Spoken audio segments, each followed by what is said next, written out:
তারা তাদের সামনে গায়িকারা বাদ্যযন্ত্র বাজিয়ে গান করবে, তারা বিভিন্ন সময় অনুষ্ঠান করবে, গান বাজনার অনুষ্ঠান, তারা গান শুনবে, কিন্তু ওই সমস্ত লোকদেরকে আল্লাহ রাব্বুল আলামিন মাটির সঙ্গে বিলীন করে দিবেন। ওই সমস্ত লোকদের জন্য পৃথিবীতে ভূমিকম্প হবে, ওই সমস্ত লোকদের চেহারাকে বিকৃত করে দেওয়া হবে, ওই সমস্ত লোকদের চেহারা শূকরের থেকেও বিকৃত করা হবে, ওই সমস্ত লোকদের চেহারাকে বানরের থেকেও বিকৃত করা হবে, এবং ওই সমস্ত লোকদের জন্য পৃথিবীতে যত আযাব, যত গজব আছে, ওই সমস্ত লোকদের জন্যই নেমে আসবে। আমরা গান বাজনা প্রত্যেকটা অনুষ্ঠানের মধ্যে করতেছি, ছোট ছোট অনুষ্ঠান করি, সেখানেও গান বাজনা করি। অনেক মুরব্বীদেরকে দেখা যায় গান শুনতে, শোনে না? অনেক মুরব্বী মুরব্বী তারাও গান বাজনা শুনতেছে। সম্মানিত উপস্থিতি, যতই আপনি আল্লাহর নামে গান শুনেন না কেন, যতই আপনি রাসূল সাল্লাল্লাহু আলাইহি ওয়াসাল্লামের নামে গান শুনেন না কেন, ওই গানের মধ্যে যদি বাজনা থাকে তাহলে ওই গান শোনা আপনার জন্য হারাম। এই গান যদি আপনি শোনেন তাহলে এই গান আপনাকে জাহান্নামে নিয়ে যাবে।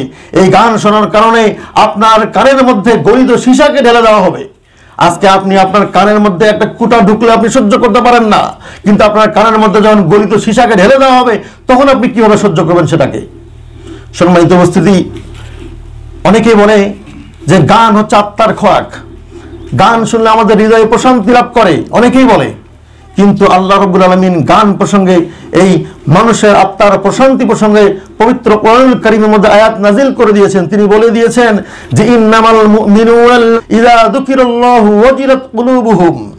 আল্লাহ রাব্বুল আলামিন বলেন, হে ঈমানদারগণ, তোমরা যারা আল্লাহর প্রতি ঈমান এনেছো, যারা ঈমানদার আছে, ইযা যুকিরাল্লাহ, তাদের সামনে যদি আল্লাহর নাম নেওয়া হয়, তাদের সামনে যখন আল্লাহর নাম নেওয়া হয়, ওয়াজিলাত কুলুবুহুম, তখন তাদের আত্মা প্রশান্তি লাভ করে, তখন তাদের মনের মধ্যে শান্তি লাভ করে। তারা ওয়াইদা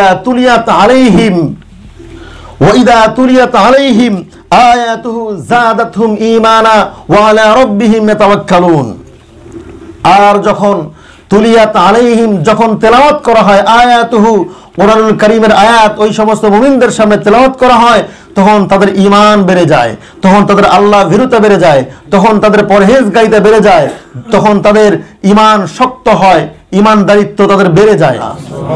তাহলে আপনি যদি মুমিন হন, তখন আপনি কোরআনুল কারীমের আয়াত শোনার মাধ্যমেই আপনার অন্তর প্রশান্তি লাভ করবে। আপনার অন্তরের মধ্যে প্রশান্তি আসবে যদি আপনি কোরআনুল কারীমের আয়াতকে তেলাওয়াত করেন কিংবা শুনেন।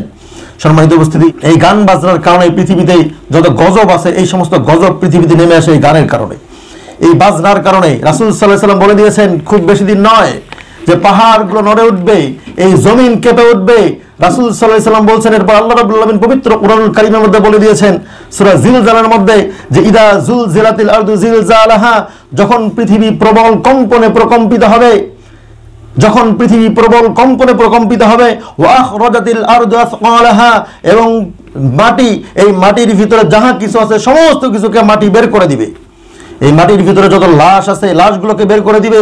এই মাটির ভিতরে যত স্বর্ণ মুদ্রা আছে, সমস্ত স্বর্ণগুলোকে বের করে দিবে। এই মাটির ভিতরে যত খনিজ পদার্থ আছে, এই সমস্ত খনিজগুলোকে মাটি নিজে বের করে দিবে। এরপরে ওয়াকালাল ইনসান, মানুষেরা বলবে মা লাহা, এটা কি হলো? পৃথিবী কেন এমন করতেছে? পৃথিবী থেকে কেন সমস্ত কিছুকে বের করে দিচ্ছে? জমিন কেন সমস্ত কিছু বের করে দিচ্ছে? তখন মানুষেরা বলবে, আর ইয়াউমা ইদিন তুহাদ্দিসু আখবারাহা, এটা তখন তার বর্ণনা, এই জমিন তার বর্ণনা নিজে দিয়ে দিবে।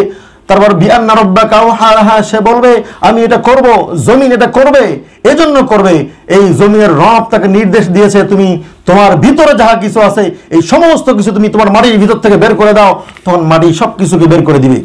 সম্মানিত উপস্থিতি, আজকে যদি আপনি গান বাজনাকে ত্যাগ করতে না পারেন, তাহলে আপনার জন্য আযাব অবধারিত। এই পৃথিবীতে হোক আর আখিরাতে হোক, এই দুনিয়ার উপরে হোক আর দুনিয়ার নিচে হোক, আপনাকে আযাব তো ভোগ করতেই হবে।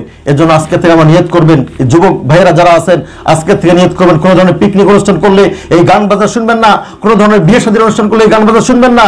যারা শুনেছেন এখন থেকে আজকে থেকে এই তওবাটা করবেন যে আল্লাহ, আমি গান শুনেছি, আমি নিজের উপরে জুলুম করেছি, আমি অন্যায় করেছি, আমি অত্যাচার করেছি নিজের নফসের উপরে, আমি তোমার কাছে তওবা করছি, আমি ইস্তেগফার করছি।